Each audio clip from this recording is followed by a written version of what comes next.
Buenas noches, feliz Navidad. Seguramente usted está recordando la cena de anoche, el encuentro con los amigos, con la familia, extrañando a los que no están y celebrando a los que llegaron este año, a celebrar la Navidad. ¿Pero qué celebramos objetivamente en esta fecha? La ciudad inteligente tiene como objetivo precisamente empatizar con quienes están en la pantalla, con quienes nos están siguiendo. Y era un tema que no lo podíamos dejar. En esta fecha especial queríamos también descubrir el origen de la Navidad, descubrir precisamente lo que hoy día nos reúne como familia, como vecinos, como amigos. Hoy tenemos la presencia de un panel muy interesante, como siempre. Quiero comenzar por las damas. Estoy con Ana María Liberetti, quien es presidenta de la Red de Mujeres Migrantes de la Araucanía. Ella es de nacionalidad peruana, pero ya hace harto tiempo que está con nosotros. Ana María, bienvenida. Buenas noches. Gracias por muchas gracias, Miguel Ángel, por haberme invitado y por ser parte de este panel tan interesante. Y junto a ella está la colega Andrea Mantilla, quien es licenciada en Comunicación Social, de nacionalidad venezolana, pero también arraigada en la zona. ¿Cómo estás? Bienvenida, Andrea. Muchas gracias, Miguel. Bien, gracias. Gracias por estar con nosotros esta noche especial. De la Universidad de la Frontera, académico de nuestra Casa de Estudios Superiores, Rubén Leal, a quien le agradezco la gentileza de acompañarnos también. Bienvenido. Muy buenas noches. Gracias por la invitación. Gracias a usted por estar con nosotros. Y nos acompaña cerrando este panel el presidente del Consejo Pastores de la Araucanía, Matías Sangüesa, a quien le agradecemos también su gentileza con nuestro canal. Bienvenido. Muchas gracias, don Miguel Ángel. Muchas gracias a la Universidad de la Frontera por este rol que cumple.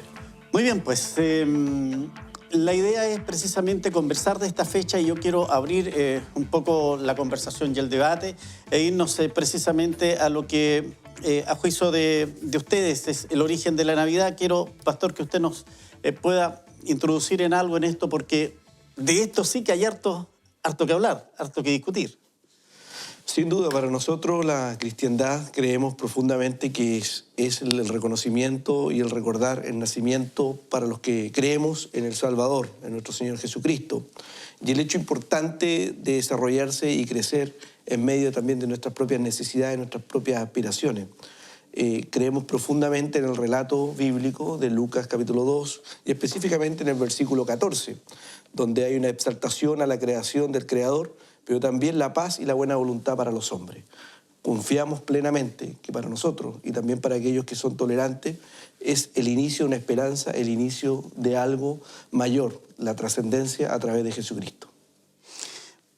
Raúl Leal, sin duda que si vamos a la historia nos encontramos con muchas sorpresas frente al Rubén Leal, respecto de este origen del nacimiento de la Navidad, porque hay contrasentidos claros respecto de cómo parte todo esto.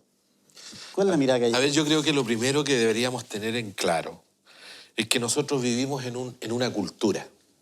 Y tal como lo expresara nuestro pastor, vivimos la cultura cristiana occidental. Desde ese punto de vista, entonces, es que un hecho como el que estamos celebrando de la Navidad puede sin duda tener una connotación, históricamente de hecho así lo tiene, con un criterio religioso, un criterio bíblico respecto al significado de la Navidad. En donde sin duda, como decía el pastor, va a tener la trascendencia, va a tener el origen de lo humano. Pero también en una cultura tan distinta y heterogénea como la nuestra, en donde sin duda el cristianismo es el que prevalece, también hay otras miradas y otros énfasis respecto a lo que se ha desarrollado en la historia en cuanto a la celebración de la Navidad. Desde mi punto de vista, yo pienso de que una de las cuestiones que pueden rescatable esencialmente tiene que ver con el ser humano, tiene que ver con lo humano. De manera tal que una fiesta como esta, la Navidad, es precisamente colocar al ser humano en el centro de todo. Esto significa ver en su plenitud, ¿no es cierto?, al ser humano, en su concepción biológica, pero también en su concepción espiritual, entendiendo por espiritual no solamente una connotación sustentada en la creencia, que es lo que prevalece en nuestra cultura, sino que también una concepción espiritual tiene que ver con los sentimientos, con las emociones, con el cariño, con los valores, con todos aquellos aspectos, pero qué importancia adquieren precisamente en una época como esta Navidad que estamos viviendo ahora. Sin duda, y que de pronto, cuando hay momentos de crisis, como en definitiva nuestro país lo está viviendo, la Navidad nos trae ese momento para mirarnos, para ponernos en los zapatos del otro. Y en eso es importante, Andrea, desde el punto de vista de la juventud. ¿Cuál es la mirada que tienen ustedes respecto de lo que nos deja estos momentos que estamos viviendo? O sea, a mi parecer la Navidad es una época donde hay mucha unión familiar, mucha unión espiritual, amistosa, por lo que yo siento que a pesar de que hayan todos estos conflictos a nivel nacional, etcétera, es una buena época como que para uno reflexionar como persona y unirse más entre familia. O sea, y a pesar de todo lo que está ocurriendo, sacar ese espíritu navideño, comunicar la felicidad que se vive en esos días, porque a pesar de todo es como que una buena época, como la vivimos en Venezuela, o sea, es un mes donde hay mucha celebración, muchos festejos, mucha unión familiar. Es una época donde uno como que se apoya en los demás para no caer en tal caso en la tristeza. Esto es como que siempre estar celebrando. Vamos a ir a eso porque en Venezuela creo que es el mes de celebración. Sí. Ya vamos a conversar de eso porque quiero preguntarle a Ana María cómo llegar a ese espíritu solidario de compartir, de sentirnos que vivimos y vibramos con el apoyo, el estar al lado del otro sin caer en el otro lado, que es una fecha comercial, que es una fecha del regalo, que es una fecha de poder hacer el regalo más grande para poder destacarnos. Bueno, sumado a todo lo que se ha dicho, con lo que coincido totalmente, es un inicio desde el punto de vista de una cristiana que también lo soy, creyente, pero también soy mujer migrante y lo que nosotros vemos es siendo en los diversos países en los que estamos representados aquí en la región, venimos de países donde la Navidad es el momento de compartir, es el momento de perdonar, es el momento de mirar al otro, es el momento de darnos ese espacio donde cabe todo. ¿Cómo no llegar al consumismo? Yo creo que eso ha pasado con el tiempo, con la necesidad y la falta de tiempo también. Entonces, la necesidad de expresarle al otro cuánto se le quiere, o al hijo cuánto se le valora, o darle al hijo lo que no tuve yo de chico. Y de pronto la intención no es mala, pero se desfigura totalmente este sentido de hermandad, de paz, de amor, de mirar al otro, de compartir, de celebrar el nacimiento de Jesús, que aunque no fue en la fecha en la que lo celebramos, porque eso ya está comprobado que más o menos fue en abril, si no me equivoco, en nuestro calendario, digamos, ¿no es cierto? Tenemos esta fecha para celebrar, y si bien a veces le decimos a los niños el nacimiento del niño Jesús, es el nacimiento del Salvador, vemos el bombardeo por parte del comercio y que nos ofrece las facilidades de pronto a los que trabajan, a los que están todo el día ocupados, de satisfacer esas necesidades importó y que significa endeudamiento todo un año. A veces. Y que sí, no termina, el regalo se rompió y no se terminó de pagar aún. Claro, y eso es pero yo no veo que haya mala intención. De pronto son los tiempos en los que nos vemos obligados a trabajar en la casa más de uno, a estar menos tiempo con la familia, que equivocadamente optamos por comprar esos espacios y esos sentimientos con los regalos, ¿no? Así es. Usted lo decía, Ana María, está claro, comprobado de que el 25 de diciembre no es el nacimiento de Cristo. Yo me he tenido que poner este gorro para identificarme que está en esta fecha y que también refleja otra figura que se instauró como mirada navideña. Pastor, esta fecha ha tenido muchos bombardeos, como que todos han querido subirse un poco para lograr algo. No, yo creo que sin duda el hecho de la fecha, el hecho del espacio, como bien lo decía tiene que ver con el tema de la cultura, el tema del desarrollo de donde se dio este hito tan importante que lo tenemos marcado en el calendario. Todos citamos antes y después de Cristo. Lo importante es el hecho puntual. Que independiente de su origen, que haya sido, esa fecha no haya sido. Claro, Sí. nosotros, más que la fecha, lo que rescatamos es el fondo, la sustancia, el hecho puntual del nacimiento del Creador, del Señor. Y desde ese punto de vista, claramente para nosotros la Navidad tiene esa connotación. Yo sé que es un espacio donde alguien se hace presente, pero tenemos 365 días del año para ser generosos, para poder también tener la posibilidad de poder también expresar nuestro cariño, con nuestras formas de ser, con nuestros abrazos, con nuestras palabras. Y si es posible, también hacer un presente, pero no es el punto final para nosotros. Creo yo que en general hay una dificultad, una distorsión de pensar que esa es la forma de mostrar el cariño o recordar esta fecha. Creo que hay que tener cuidado y creo que cada familia es responsable de su presupuesto, quiero decir, familiar. Ahí solamente hay que tener cuidado y ver las posibilidades y no endeudarse y no ser una carga los otros días restantes del año. No, y aparte, disculpa que te interrumpa, aparte del consumismo, es también el mes en el que a nivel mundial se produce la mayor cantidad de suicidios también, porque también conlleva una depresión. Y la depresión por ciertos factores, por distancia con la familia y en épocas donde tenemos una explosión migratoria a nivel internacional es más potente. Entonces, la necesidad de encontrar a uno como yo es importante, ya, pero también hay alguien que dejaste en tu país de origen y eso pasa mucho con los migrantes. Entonces, si bien es cierto, es un momento de reflexión y de amor, también es de nostalgia, es de pena, es de sentir la distancia. Culturalmente, a pesar de que somos del mismo hemisferio, la mayoría de inmigrantes, la celebración no es la misma. Tiene sus características, Sí, lo vamos a sí. conversar luego.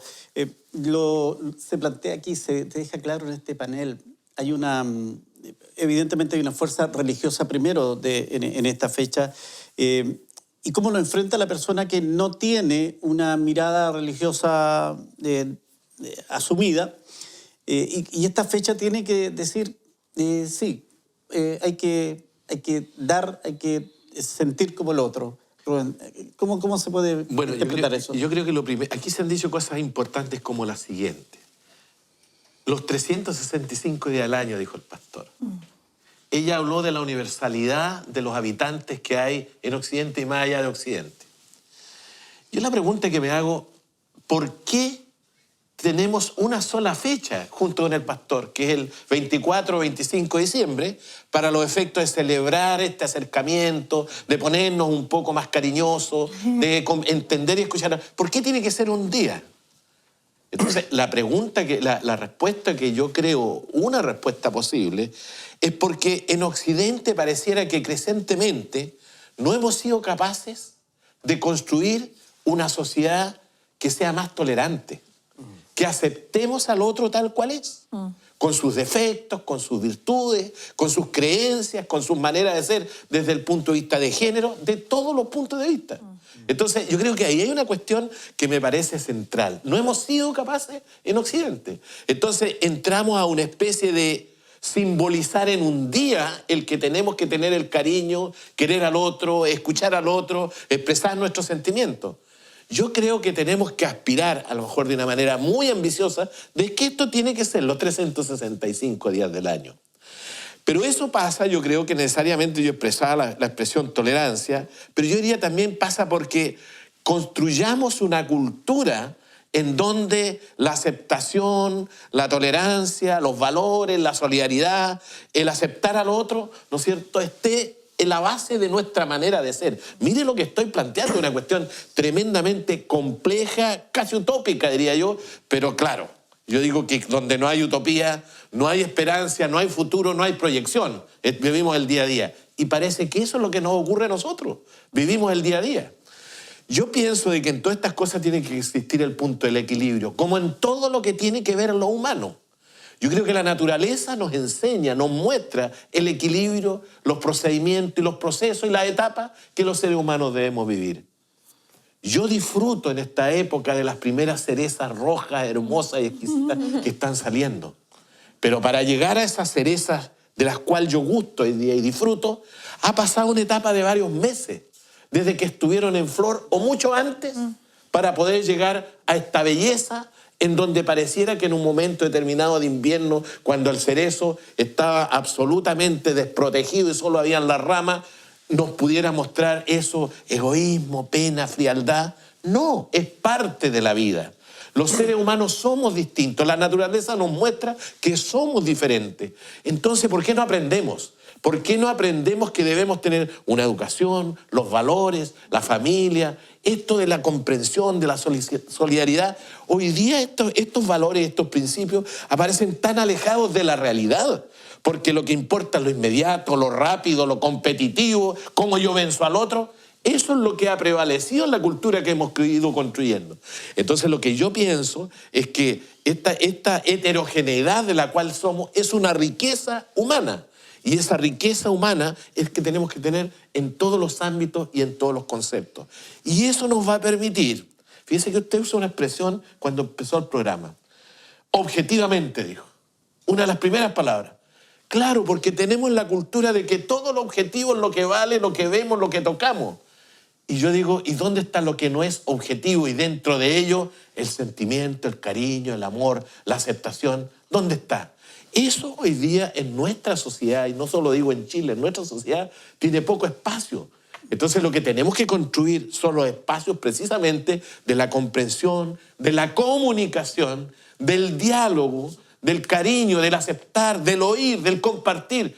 Esos son los valores, pareciera, de que debieran ir teniendo más espacio y debemos trabajar en los ámbitos que cada uno de nosotros nos desempeñamos, nos desenvolvemos, desde nuestra familia hasta el ámbito profesional, en donde trabajar con estos valores, formar a nuestros descendientes, a nuestros estudiantes, a las nuevas generaciones en valores de la comprensión, en valores de la tolerancia, en valores de la solidaridad, en valores de la fraternidad.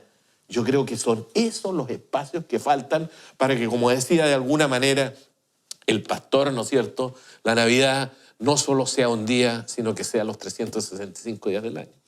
Andrea, tú precisamente vienes de un país que la falta de tolerancia, la falta de tener la empatía, de poder ser escuchados al no tener la misma mirada del resto, ha llevado a que incluso se tenga que emigrar de ese país.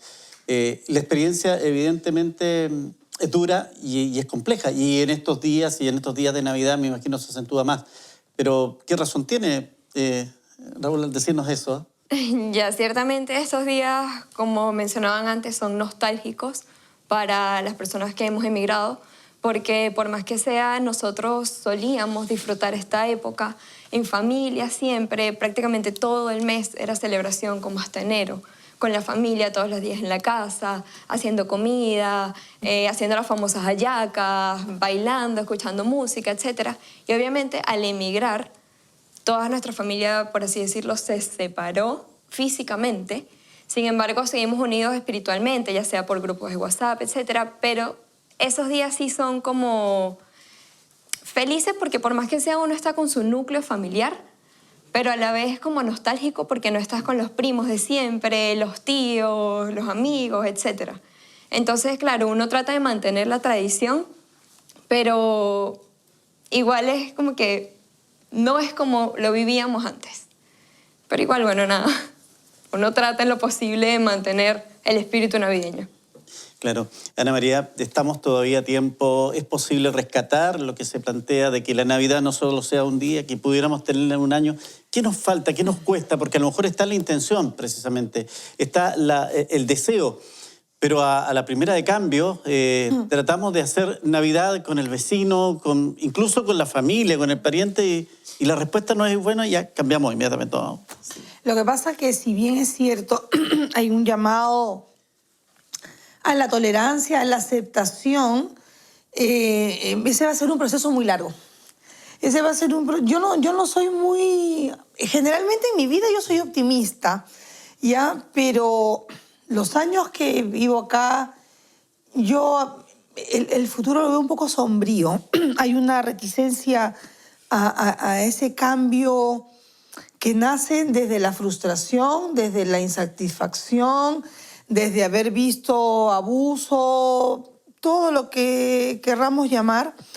Y no hay una intención, pienso yo, de detenernos a decir, ok, somos diferentes, ¿no? Y benditas las diferencias, porque sería terrible si todos fuéramos iguales. Para los creyentes, la igualdad es en el amor que Dios nos da, pero todos somos distintos. Esa tolerancia, esa aceptación es un proceso muy largo. Y yo creo que parte por la decisión, porque así como para ser felices hay que tomar la decisión. Tomar la decisión como individuos de cambiar nosotros mismos. ¿Ya? Y de sí enseñarle a los hijos, a los nietos, a quienes estén cerca a nosotros. A mí me ha costado, en octubre empezó esta crisis que estamos viviendo aquí en el país. Y me ha costado mantener ciertos vínculos. Yo vengo de otra cultura y tengo otra formación. Y siempre he compartido con gente con diversos tipos de ideologías. Y he tenido éxito en eso, pero aquí me ha costado mucho más. La polarización es muy fuerte. Y al ser una sociedad tan polarizada, es difícil poner en la práctica la tolerancia. Y viendo que son más chicos los que salen a las calles, yo no sé en qué tiempo podremos hacer ese clic del cambio. Y con respecto a la fecha que debiéramos celebrar la Navidad todo el año, yo creo que por lo menos tenemos que poner una banderita en un día para recordarnos de que es como el cumpleaños, ¿no? Bueno fuera que no, o el Día de la Madre, bueno fuera que nos celebren todos los días la mamá. Pastor, usted quiere opinar y yo también quiero preguntarle a ustedes qué rol juegan en este caso las iglesias, porque me da la sensación de que no ha habido una fuerza en el sentido también de que no solo hablamos en el templo y no solo le hablamos a quienes están ahí. ¿Cómo ha estado la idea de poder aportar al resto de la sociedad, alzar la voz frente a esto, seguir una Navidad de todo un año?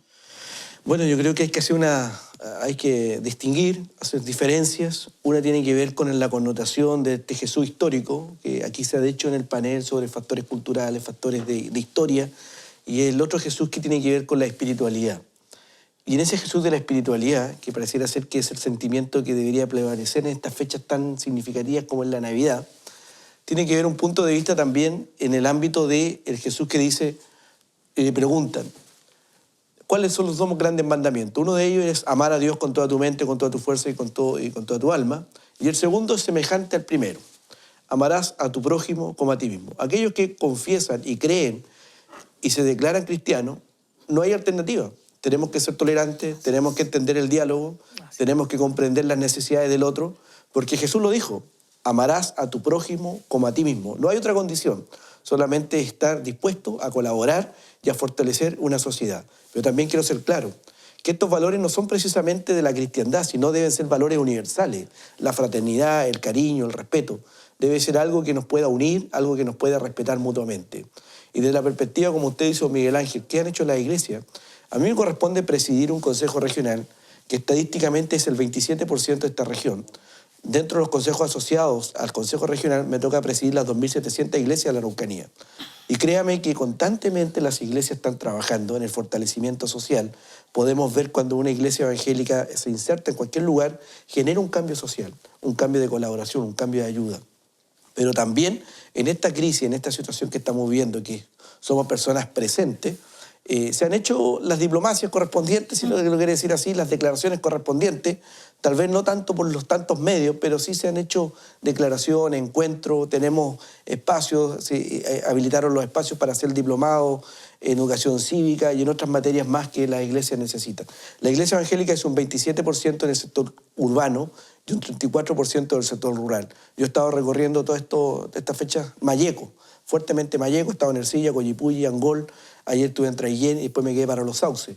Entonces, hemos estado recorriendo, hemos estado viendo cómo están las iglesias nuestras, pero no tan solo como pensar un concepto de la iglesia evangélica, sino cómo la iglesia evangélica también abre los espacios para que otros también puedan tener un espacio de acogida, un espacio de reencuentro. Nosotros estamos preocupados por la situación que pasa a nivel de país, aparte de un ejercicio natural que es la oración. Todos los días a las 5 de la mañana hay gente orando, todos los días a las 7 de la mañana hay gente orando en la Plaza Aníbal Pinto. Aparte de la oración, está el ejercicio práctico que tiene que ver un poco con el que usted pregunta. Declaraciones y también espacios de diálogo, espacios de conversación. Vamos a participar en las consultas, vamos a participar en el proceso constituyente. En el sentido de la pregunta de la nueva constitución o no constitución y en los procesos correspondientes después de esa pregunta, después de abril. Qué interesante lo que nos plantea el pastor, porque en definitiva él va desde la religión a lo que hay en la sociedad, a lo que se está viviendo hoy día, a lo que se está respirando y se está comentando. Y cuando analizamos la Navidad, lo miramos solo como desde el punto de vista de obligación religiosa.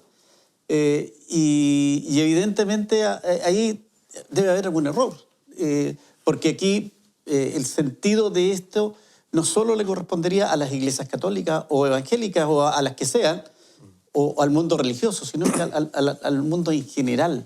¿Cómo llegar ahí? ¿Cómo tener una ONG Navidad, por ejemplo? A ver, yo creo que el punto central es que en esta fecha se habla del amor y de la paz. Sí. Ese es el punto central. La pregunta que yo me hago, ¿por qué el amor y la paz no la estamos viviendo hoy día? Yo quiero ser tan claro como eso. ¿Por qué no estamos viviendo el amor y la paz? ¿Qué nos ha llevado a que tengamos una crisis como la que estamos viviendo hoy día? Pero una crisis que es profunda en el sentido que tiene que ver con la convivencia, con los valores, que tiene que ver con nuestra manera social y política, cómo nos relacionamos, que tiene que ver con la educación. Se habla de todo lo que se habla. Está en crisis nuestro sistema de jubilaciones, nuestros sistemas salariales, nuestro sistema educativo, nuestro sistema de salud. ¿Por qué hemos llegado a eso? ¿Y por qué el amor y la paz no ha prevalecido cuando yo estoy seguro que en forma individual, si hiciéramos una encuesta, todos votarían el amor y la paz? Y sin embargo, no tenemos el amor y la paz. Yo creo que esa es una pregunta que yo quiero subrayarla, que yo quiero que la compartamos nosotros, que la compartan los televidentes principalmente, porque sin duda que el modo como podamos caminar hacia el amor y la paz, como podamos ir haciendo una construcción de una sociedad distinta con amor y paz, es de largo plazo. Pero es un compromiso de todos. Es un compromiso de todos. Fíjese que a lo que decía recién la señora, hay un pensador en los orígenes de nuestra cultura, ¿no?, que es Sócrates. Y yo me pregunto, ¿por qué estudiamos a Sócrates todavía en los liceos? En consecuencia, hay un caballero que vivió hace 2500 años y no tiene ninguna importancia. Fíjese que, un poco haciendo recuerdo a lo que decía el pastor, Sócrates murió por una congruencia de principio en términos de resaltar los valores humanos, en términos de privilegiar la justicia, en términos de privilegiar el amor, en términos de privilegiar la democracia. Y él fue condenado precisamente porque en la polis de su época, supuestamente él era un hombre complejo, subversivo. ¿Por qué? Porque las nuevas generaciones dialogaban con Sócrates. Pero yo quiero subrayar sobre lo siguiente. Sócrates se declaró siempre un ser profundamente ignorante. Por lo tanto, él nunca podía enseñar nada. Pero al mismo tiempo, en la consideración cultural de la divinidad existente en la época de Grecia a la que me estoy refiriendo, en esa consideración existía la creencia en los dioses. Y los dioses se comunicaban con los seres humanos que vivían en la polis de carne y hueso. Y había una comunicación casi directa. Solo los oráculos eran intermediarios para esto. Bueno, y Sócrates, a través del oráculo, se le dijo que era un hombre sabio. Lo que él nunca entendió por qué era un hombre sabio, porque siempre se declaró, ¿no es cierto?, un ignorante.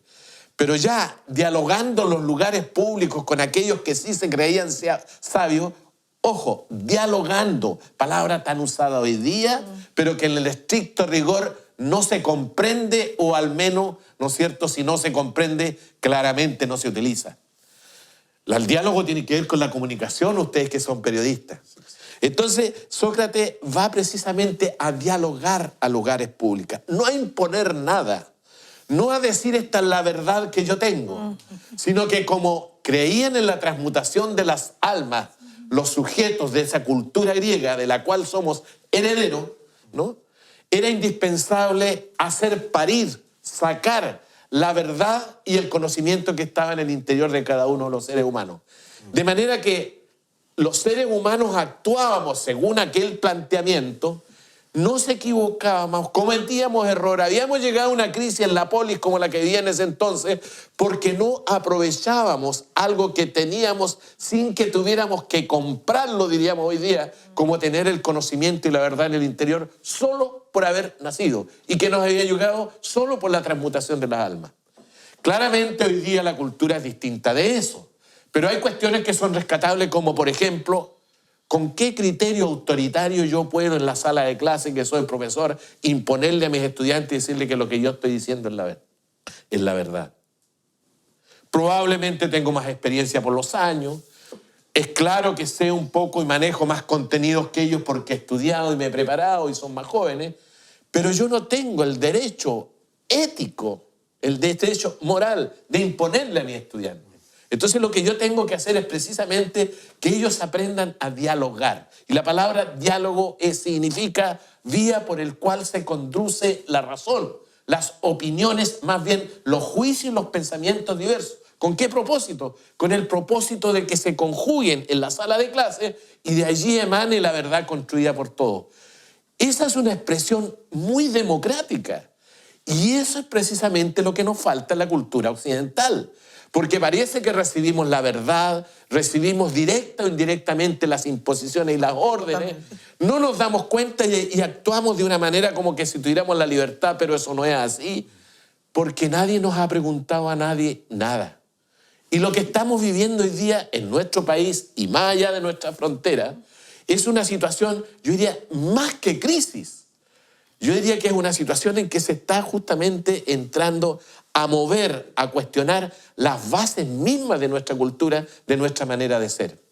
De manera que yo encuentro que esta es una gran oportunidad y por lo tanto soy tremendamente optimista, no solo por esto, porque confío en el ser humano, tremendamente optimista, que en esta oportunidad vamos a ser capaces de encontrar las maneras y los modos a partir del diálogo, a partir de la aceptación del otro, a partir de comprender que no tengo la verdad absoluta, pero que el otro también puede aportar en esa construcción, para que el fin último sea el sentido de la vida. ¿Y cuál es el sentido de la vida? De vivir en amor, en paz, para ser felices. Pero qué lejos nos encontramos hoy día de eso. Pero no significa que tenga, ¿no es cierto?, una visión negativa, desesperanzadora sobre esto. Todo lo contrario. Yo creo que los seres humanos somos capaces de construir, somos capaces de amarnos y yo creo que vamos a tener una hermosa salida y a lo mejor no seremos nosotros, y serán nuestros nietos los que dirán lo que estamos viviendo fue gracias a que en algún momento dijimos alto con esto y ahora hagamos una cosa que sea de beneficio para todos. Eso puede ser real a partir de la renuncia, partiendo de la renuncia a mi verdad absoluta. Porque si yo no renuncio a que mi verdad es absoluta, no llegamos a ningún lado. Entonces es también un gesto de generosidad. Eso es ético, es moral, pero totalmente duda, ético. Sin duda. Sí. Sí, el problema es que hoy día hablamos de ética y moral y no sabemos ni siquiera las diferencias. Y ese es el gran problema. Porque no nos damos los espacios para eso. Porque más información, más información, más información, ojo, y no comunicación. Que es lo que no nos falta. Contenido y no conocimiento. Y claro, Andrea, tú vienes precisamente de un país donde había mucha situación que ahora la encontramos en Chile.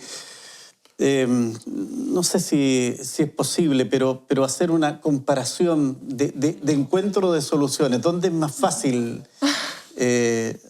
con la... Acá estamos en democracia. Claro, creo que es como complicado encontrar alguna solución porque de hecho en mi país no se encontraba una solución. No la encontraste. Sin embargo, pienso que la situación acá en Chile ha ido mucho más rápido de lo que fue en Venezuela en su tiempo. Solamente de verdad espero, en lo personal, que no lleguen a lo que nosotros llegamos, a pesar de que ya pasaron por una dictadura en su momento. Pero es una situación muy complicada de comparar, o sea, por más que sea, aquí están en democracia, sin embargo, allá no. donde estamos en Venezuela. Hay mucha gente pasando hambre, pasando trabajo, como también hay otro polo opuesto que no lo está. Pero es muy complicado porque aquí, por más que sea así, se puede vivir bien dentro de lo que cabe. Y como, En comparación a Venezuela, me sí, y refiero. como profesional joven, ¿qué te parece el planteamiento de Rubén Leal frente Sí, al tema de tiene- la verdad? Tiene mucha razón, de hecho, porque, o sea, por más que sea, todo se engloba en el amor y la paz, a pesar de que es muy complicado uno encontrarla con sus familiares, amigos, porque siempre va a tener como discusiones, etcétera. Esa es como la base de todo. Si hay amor y paz, creo que todo, siempre va a haber soluciones. Y como dice él, la verdad, o sea, la verdad es muy subjetiva. Es muy subjetiva. Para ella algo puede ser verdad, pero para mí yo no puedo estar de acuerdo. Entonces, o sea, a mi parecer es eso. ¿La experiencia dice lo mismo? Sí, Anita? por supuesto. Sí. Por supuesto. Si vamos a hablar de este punto, la verdad es mía. O sea, yo puedo ver que estoy con una blusa negra, pero de pronto tú no la ves negra, la ves gris. Claro. Y yo te puedo demostrar que es negra, pero tú la vas a seguir viendo gris. Y yo traté de convencerte de que era negra, pero debo respetar también tu punto de vista. Y después voltearme y decir, Miguel Ángel está loco. Pero salvar, claro, pero salvar la paz, pues no. Claro, algo así. Pastor, usted se ríe, pero cuando de verdad es que estoy loco. No. ¿Eso estamos de acuerdo? Ese panel no tiene ningún problema. Pero eso de la verdad de cada uno y el compartirla es donde nos vamos generando ese problema de comunicación, como dice Rubén Leal. Yo parto del hecho de la diferenciación del punto de vista de que el tema de la verdad. Por ejemplo, si esto fuera un programa de la perspectiva religiosa, nos basamos en la verdad bíblica. Pero entiendo que esta conversación se ha enfocado también en el punto de vista del diálogo, en las conversaciones, los puntos de vista diferentes. Por eso yo digo que ninguna persona se debería restar de estas conversaciones que se tienen que efectuar. Creo que todos podemos aportar, creo que todos podemos construir y en ese sentido está el diálogo, la tolerancia. Yo partí diciendo un texto bíblico y lo refuerzo con las expresiones del Nuevo Testamento, los evangelios, los 4 evangelios manifiestan el hecho de amar al prójimo como a ti mismo. Y en ese contexto es muy amplio y muy grande porque significa respetar al otro. Yo creo que muchas veces las estructuras eclesiásticas, las formas muchas veces alejan de la realidad y del desarrollo permanente de las sociedades. Pero la esencia del Evangelio es el respeto, el diálogo, la comprensión. Jesús dialoga con una mujer en un contexto cultural muy distinto, con una samaritana. Jesús involucra y hace un relato, una parábola que tiene que ver con aquella persona que está en el camino herido, con una situación compleja, y tiene que ver con la parábola del buen samaritano. Entonces, al fin y al cabo, vemos un Jesús muy distinto muchas veces como se estructura o como se observa. Lo que yo quiero decir, que el Jesús bíblico de los 66 libros que contiene la Biblia, ese Jesús es fraternal, ese Jesús es de diálogo, ese Jesús es tolerante y respeta también y entiende la connotación. También fue inmigrante, estuvo en Egipto. Absolutamente. También sufrió las situaciones complejas del Imperio Romano en el lugar donde él vivía. Así que el sufrimiento, el Creador también lo tiene presente, pero también tiene el concepto de la esperanza, el concepto de poder comprendernos. Llamó un equipo de 12 personas, todos diferentes, todos diferentes. Yo he citado a Lucas. Lucas ni siquiera fue un apóstol, fue un médico que acompañó en el segundo viaje misionero a Pablo. Entonces, vemos diferencias y gente distinta que son parte de construir una mejor sociedad. Qué interesante eso, ¿eh? La generación de la opinión, que a lo mejor nos va a estructurar la verdad, participar todos. A ver, yo quiero decir, nosotros hemos hablado de la verdad y es muy importante, es muy importante. Yo quisiera hacer una breve distinción. A lo mejor podemos hablar de verdades con mayúsculas y verdades con minúsculas. Y entendiendo por la verdad con mayúsculas es aquella a la cual que se llega y las verdades con minúsculas son aquellas que vamos construyendo. Pero también tenemos que tener claro que en los contextos el significado de verdad tiene connotaciones diferentes.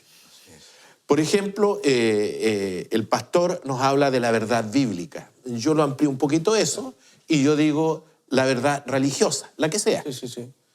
La verdad religiosa es una verdad revelada. La verdad religiosa es una verdad que surge desde la creencia, desde la fe, desde el dogma. ¿Verdad? Y por lo tanto es una verdad que no va a ser cuestionada. Y está bien que sea así y debemos respetarla, incluso aquellos que no somos creyentes. debemos respetarla. Por esto de la convivencia, por esto de que, ¿no es cierto?, hay un ámbito mayor en el que todos debemos tener los mismos deberes y los mismos derechos, no puros derechos y nada de deberes, los mismos deberes y derechos, y debemos tolerarnos y aceptarnos como somos en virtudes y defectos. Bueno, ahí hay un tipo de verdad. Pero hay otros tipos de verdades, como por ejemplo la verdad de la vida cotidiana, la verdad del vulgo, la verdad del vulgo que no tiene una connotación negativa la expresión, y a veces nosotros la usamos también, decimos eres vulgar, calificando despectivamente al otro. No, vulgo significa lo cotidiano, lo habitual. Y hay una verdad que es una verdad simple, una verdad para resolver problemas prácticos, tomo la micro 3 o 4 para irme al centro, ¿no es cierto? Me pongo tal vestón o no me pongo vestón hoy día en la mañana. Esa es la verdad cotidiana, que no necesita mayor reflexión, mayor pensamiento.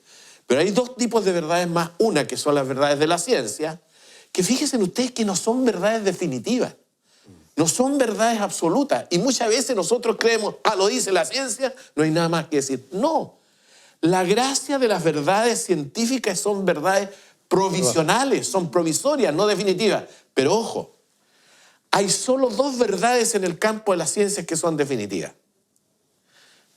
Las verdades de las matemáticas y las verdades de la lógica. ¿Por qué menciono esto? Porque fíjense ustedes que son verdades de dos ciencias que operan con objetos de trabajo que no los vemos, que no los tocamos, que no los medimos, que solo los intuimos, los pensamos. ¿Quién vio el número 3, el 5? ¿Quién vio el signo de la adición? Nadie. Es un consenso, un acuerdo. Y sin embargo, lo aceptamos como verdades científicas. Ojo con aquellas verdades que construyen el otro grupo de ciencias, sean naturales o sociales, que trabajan con objetos, sean seres humanos o no lo sean, pero con objetos que podemos ver, tocar, medir, palpar. Claro, porque yo me planteo la pregunta, ¿hasta dónde debemos tener absoluta consideración con el dato que nos dan los sentidos? Claro, debemos tenerlos en cuenta, sin duda que es importante, pero no absolutamente. Debemos cuestionar, no para entrar en un cuestionamiento eterno y no creer en nada o no aceptar nada, sino que debemos tener un poco, ¿no es cierto?, consideración lo que estoy viendo. Ella hablaba del negro recién, ¿es lo que estoy viendo? Lo que están viendo los televidentes en la pantalla, ¿es realmente la imagen de cada uno de nosotros? Y no es así. Es una construcción cerebral que realiza el quien está viendo a partir, ¿no es cierto?, de cada uno de nosotros, que eso es una composición, podríamos decir, en la pantalla, de puros puntitos nomás. Que se transforma Entonces, permanentemente también. ¿de qué verdad hablamos cuando se nos está mostrando por la pantalla? ¿De qué verdad? ¿Es lo que estamos viendo? Y sin embargo le damos una eterna consideración. Y por último, están las verdades también de la filosofía, que son verdades racionales, argumentadas, demostrativas, ¿no?, que nos llevan a verdades de construcción, de construcción mediante el juicio y no mediante la mera opinión. Porque también confundimos que la opinión y el juicio son similares. No, el juicio es una expresión que tiene fundamento, que tiene argumento, que lo demostramos lógicamente lo que estamos diciendo. La opinión es la opinión que sale nomás, ¿verdad? Y que tiene su valor en el mundo de la cotidianidad. Porque no vamos a ver con la ciencia ni con la filosofía a cada rato para decidir qué microtomo, como decía recién. No, eso sería, ¿no es cierto?, a lo menos ciútico, sería una imbecilidad. Pero sí tenemos claridades con respecto a esto, es que no nos vamos a encerrar en una o en otra verdad. Y eso nos lleva a tener precisamente una conducta y una actitud tolerante. ¿De qué puedo vanagloriarme yo de lo que estoy diciendo en términos de la verdad? En consecuencia que lo que digo es una verdad con minúscula de las tantas que hay. Eso te lleva inmediatamente a una actitud humilde, ¿no?, para aceptar al otro, para comprender al otro. Y por lo tanto, la concepción de la verdad, en mi manera de entender, también hay una enseñanza de tipo valórico. Debemos ser humildes con respecto a nuestras opiniones y también con respecto a nuestros juicios, diríamos, en el contexto de la ciencia, porque no son definitivas las verdades.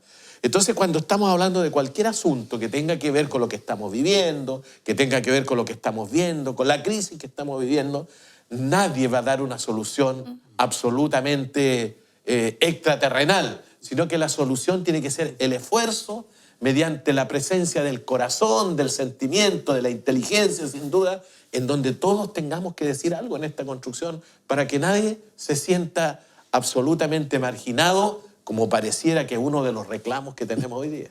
Sí, a propósito del tema de los juicios y de los enjuiciamientos, pareciera que nuestra sociedad también ha estado mirando como un juez, como un tribunal, juzgando todo, a todos, y no solo Estado, políticos, policías, el entorno.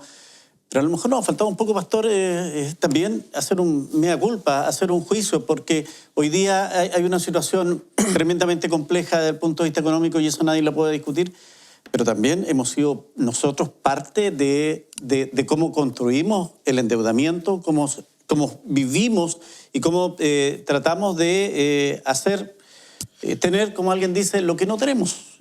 Entonces también nos ha faltado eso, el tema de hacer un mea culpa personal.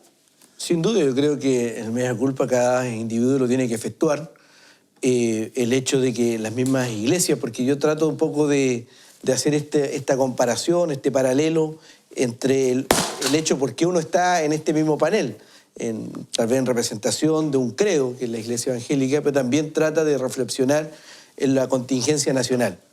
Y las iglesias han hecho también sus reflexiones y hemos encontrado en el diálogo de esas reflexiones que también somos responsables y ya hemos pedido perdón, hemos pedido también las disculpas correspondientes por no estar a la altura muchas veces de lo que necesita nuestra propia sociedad.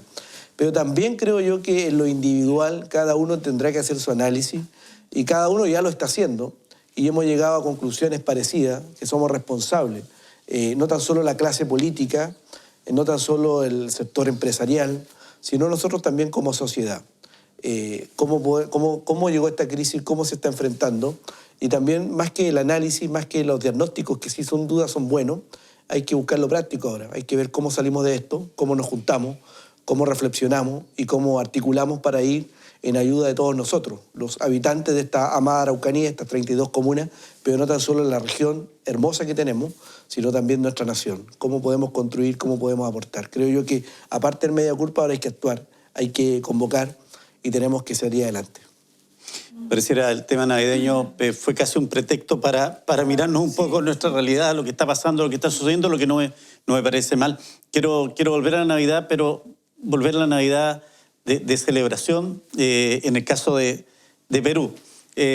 ¿Alguna característica, algo especial, distinto a lo que tú vives hoy día en Chile, pero que en tu país era parte del concierto? Yo creo que el patrón de la celebración navideña en toda la América Latina es muy similar porque está pauteado por un modelo norteamericano, ¿no? Tanto así el pinito con nieve, teniendo nosotros verano. Algunos con gorritos. Algunos con gorritos. Ya, yo creo que seguimos ese patrón que no es tan malo tampoco. Yo creo que inclusive hasta las congregaciones han flexibilizado también su visión y su postura, que también es parte de la renuncia y la aceptación al otro, porque sin banalizarlo, así sea el arbolito un símbolo pagano, ya es parte también de la decoración que te alegra la vida. Entonces nosotros en Perú tenemos esa costumbre de poner el arbolito, los villancicos, hay grupos tradicionales en Perú de coros de escuela. Mucha música folclórica navideña tienen ustedes. Sí.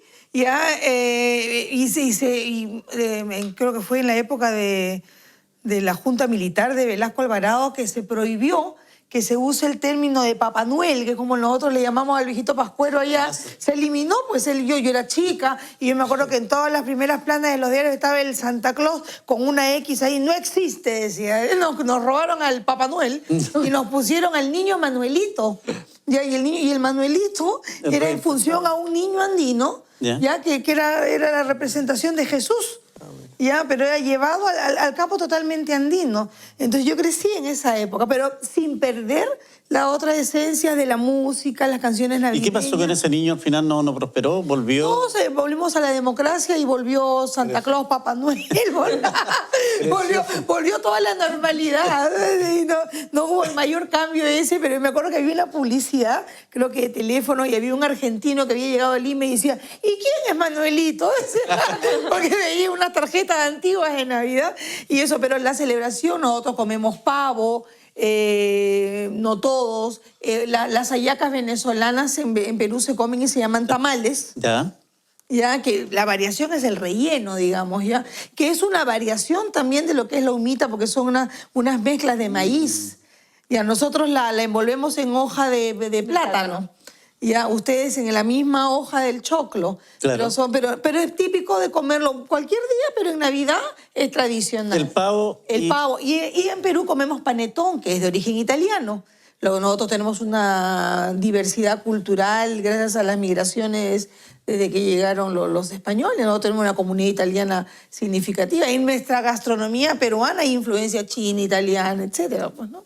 Y comemos panetón. Yo estoy bendecida porque yo ahora acá en Temuco puedo encontrar panetón peruano en las tiendas con marcas nacionales, además. Mire, Qué Sí. rico. mire, qué bien. Nos vamos a Venezuela. Ya nos contabas algo. Es un mes particular en Venezuela, en tu país. Es una celebración así en grande. Sí. O sea, a mi parecer, yo creo que el 18 de septiembre acá vendría siendo nuestro equivalente en diciembre allá. O sea, de verdad, allá dan vacaciones casi todo el mes prácticamente. Allá celebramos mucho con gaitas, aguinaldos, parrandas, todo tipo de música navideña, obviamente. Y también nos reunimos en familia siempre unos días antes de la fecha de Navidad para hacer las famosas hallacas. ¿Qué o sea, es eso? eso es como una costumbre. Es bueno, Tamales. Es como, Los tamales. Vendría siendo ¿Ya? como los tamales, exacto. Es como una masa de harina de maíz y viene rellena de, no sé, carne, cerdo, pollo, vegetales, aceituna, pimentón, lo que uno le quiera poner, dependiendo también de la región donde uno vive en Venezuela. Es como una costumbre. Bueno, y el plato de navideño allá está conformado por la yaca, el pan de jamón, el pernil y la ensalada de gallina. Y bueno, y en postres ni se diga. Ni se diga. O sea, también tenemos la bebida ponche crema, la torta negra, el dulce de lechosa. Y normalmente después de Navidad o después de Año Nuevo también nos reunimos para más que todo como que abrir los regalos de los niños, etc. Y hacemos un sancocho. ¿Qué es eso? Un sancocho Como una sopa. vendría siendo, Claro. exactamente, como una sopa de verduras, carne, pollo, chocolo, tiene de todo, Como pero es divina. ¿Cómo se llama? Consomé de las 8 de la claro. mañana, Sí, el don claro. levanta muertos. Pero no, allá la celebración en Navidad es de verdad Es como grande. que es en grande, sí. Entonces, bueno, nada, lo mismo, el arbolito, la carta al Niño Jesús, a Santa Claus, dependiendo de, bueno, lo que uno crea en su familia. Y nada, los regalos en la noche, la reunión con los primos, bailando, celebrando, cantando, etc. En verdad es como que bien acogedor esa fecha para Yo nosotros. quería contar Sí, una sí. cosa breve. Yo viví unos años en Estados Unidos y viví en un pueblo que tenía potencialmente población judía.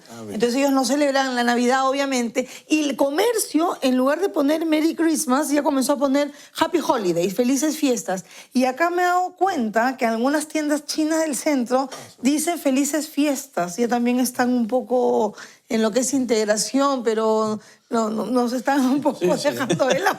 Hay un poco de todo. Sí, era como dato curioso. Roldán, si en este 25 quisiéramos entregarle ese obsequio a la comunidad, al vecino, a nuestra universidad, al mundo, en 3 palabras, ¿qué podríamos decirle? En 3 palabras yo le diría, seamos humildes. Seamos humildes porque la humildad nos va a llevar a lo más simple de lo humano. Y lo más simple de lo humano tiene que ver con el cariño, con el amor, con la comprensión, con el verse no por encima del otro, sino que todos somos iguales. Porque si acaso tenemos esa humildad, seremos capaces de construir un mundo mucho mejor. O si no, siempre vamos a estar con estos problemas como el que estamos viviendo hoy día. Pastor, su mensaje para esta Navidad. Sumándome a las palabras que se han expresado con la humildad, uno dice el capítulo 2 de Lucas y que termina en el versículo 20, está el relato del nacimiento. Y yo creo que no hay otro lugar que genera mayor cercanía y a las necesidades que existen que nacer en un establo. Creo que eso es el fundamento y es la base desde el punto de vista de que si celebramos a Jesús en esta Navidad, tengamos presente también en mirada permanente esa realidad, esa situación que Él vivió.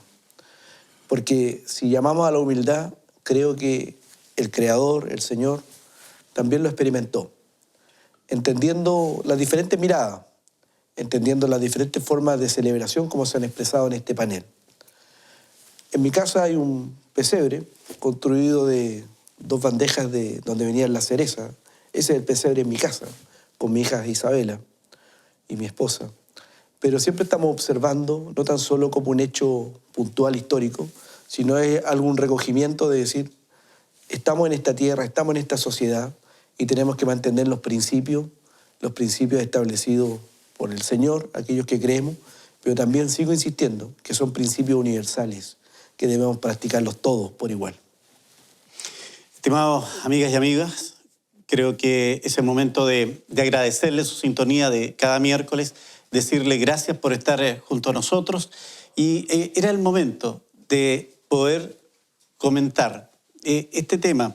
Nos parecía casi una excusa la Navidad porque era interesante lo que se ha generado hoy día, en que hemos podido entregar una opinión, seguramente y muy probablemente quien esté en las pantallas a esta hora viéndolos puede discrepar y es su derecho. Y es así. Nosotros como canal de la universidad nos parecía interesante estar en este panel mirando distintas realidades, analizando de distintas miradas lo que significa esta fecha. Solo decirle feliz Navidad a todos. Muchas gracias. Buenas noches.